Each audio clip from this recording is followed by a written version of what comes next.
Okay, let's just dive right into this, guys. Welcome back to The Explainer. Today, we're unpacking a massive financial shift that honestly is happening right under the nose of mainstream financial media. I'm talking about the Latin American fintech boom. While so many investors have their eyes completely glued to the exact same domestic headlines, there's a quiet revolution of just unbelievable scale and profitability surging south of the equator. So let's unpack what everybody else is missing. Now, we kind of need to challenge our geographical bias right out of the gate here.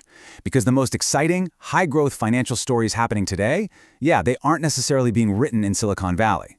They're not being written on Wall Street either. Actually, they're being written in Portuguese. And as we push further into emerging markets, a little Arabic too. If we're only ever looking in our own backyard, we're literally missing the giants that are reshaping the entire global economy. There is just a massive disconnect going on right now. Think about it. On one side, we have this saturated domestic focus, right? Endless, exhausting social media debates about local venture funds or, the latest minor feature update from some US neobank. But on the other side, we have sheer, undeniable scale. We're talking Q1 2026 earnings from Latin American headquartered companies that are absolutely rattling the Wall Street analysts who are actually paying attention. So today, we're looking at the hard data from 3 of these companies to show you exactly what everyone else is sleeping on. All right, let's get into giant number 1, the wealth juggernaut. We are heading down to Sao Paulo, Brazil, to look at XP Inc. Get this. In the first quarter of 2026, they crossed a staggering 1.5 trillion Brazilian reals in client assets. 1.5 trillion? That's up 15% year over year. To put that massive number into perspective for you, this is a milestone that most US-based neobanks probably won't even sniff this entire decade. It's a client asset base that rivals and frankly often exceeds the deposit bases of some of the most well-known regional banks here in the US. So how exactly are they pulling this off? Well, XP is Brazil's largest independent investment platform, sure, but their business model it's just incredibly unique.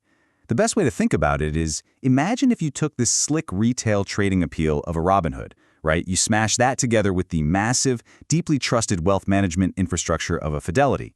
And then, just for kicks, you bolt on a highly profitable wholesale bank. That's XP. They are perfectly bridging everyday retail trading, where, by the way, their daily average trades just pop 23%, with heavy-hitting corporate finance. It's this hybrid model that's just a total game changer. And when you look at the numbers, you can see exactly where that value is compounding. While their retail side is doing great, their wholesale banking sector surged 26% year over year. But you gotta look at the real standout here. Corporate revenue absolutely skyrocketed by 78%, hitting 498 million reais. What does this tell us? It tells us that Brazilian businesses are leaning heavily, and I mean heavily, into XP's sophisticated derivatives and foreign exchange solutions. They're not just a consumer app anymore. They are deeply embedded in the actual corporate financial plumbing of the country. Okay, so the crucial point here is what a company actually does with all that spectacular, squeaky clean earnings growth. Well, in a single afternoon, right alongside their Q1 earnings release, XP dropped a 1.5 billion real capital return package. Boom.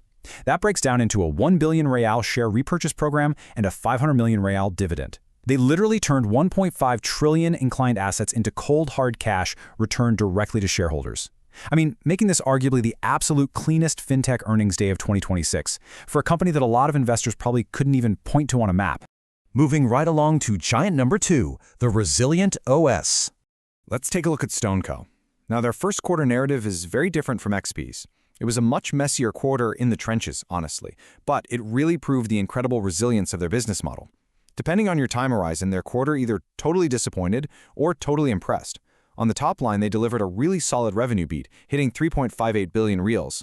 However, they did miss their earnings per share estimates, coming in at 2.19 reals, and we saw their gross margin compress from 44.4% down to 41.6%. Why? Simply because the cost of risk climbed, and they had to book about 166 million reals in credit loss provisions. So yeah, definitely not a perfectly clean quarter. But look, before anyone rushes to write off the quarter, we really have to remember StoneCo's undeniable foundation. They operate entirely in Brazil and basically serve as the essential payments operating system for 4.7 million small and medium-sized business clients.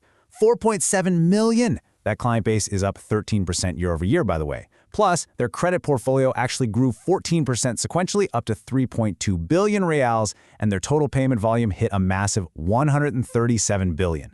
At the end of the day, they are the absolute financial lifeblood for millions of merchants. And here's the thing. Despite all those margin pressures, despite those rising credit losses, management did not flinch, not even a little bit. CEO Matthias Schreyer came out and calmly noted that the quarter was, quote, broadly consistent with softer first-half dynamics. They essentially absorbed the punches of weak SMB conditions, and crucially, they held their full-year guidance completely unchanged. They're making a big bet on an acceleration in the second half of the year. Which naturally leads the market to ask the big question, is holding that guidance disciplined, or is it just delusional? Well, history strongly suggests it's disciplined.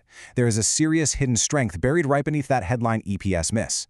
When you actually stop and account for StoneCo's strategic share buybacks, which obviously reduce their overall float, their adjusted earnings per share is actually up 15% year over year.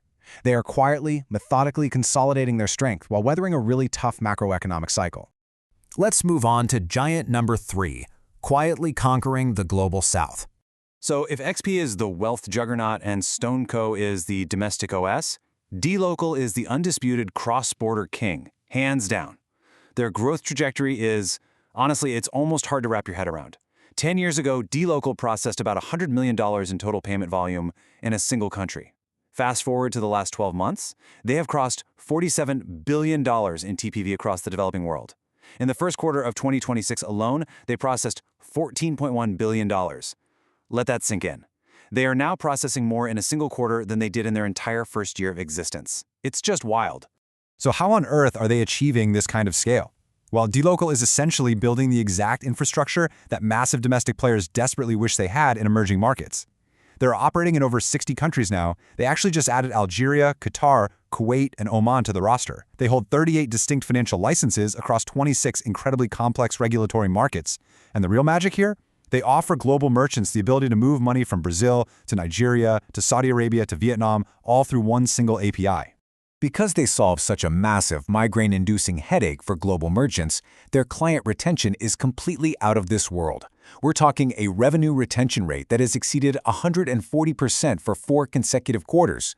They've built a platform that serves half of the top global e-commerce companies and 4 of the 5 largest ride-hailing operators in emerging markets.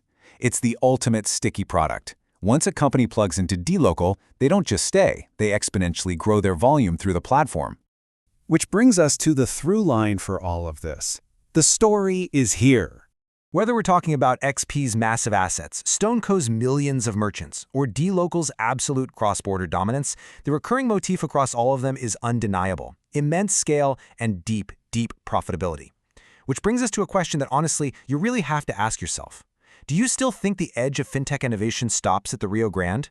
Because the data we've walked through today proves, beyond a shadow of a doubt, that geographical bias is blinding so many people to some of the most structurally sound and rapidly scaling financial institutions on the entire planet.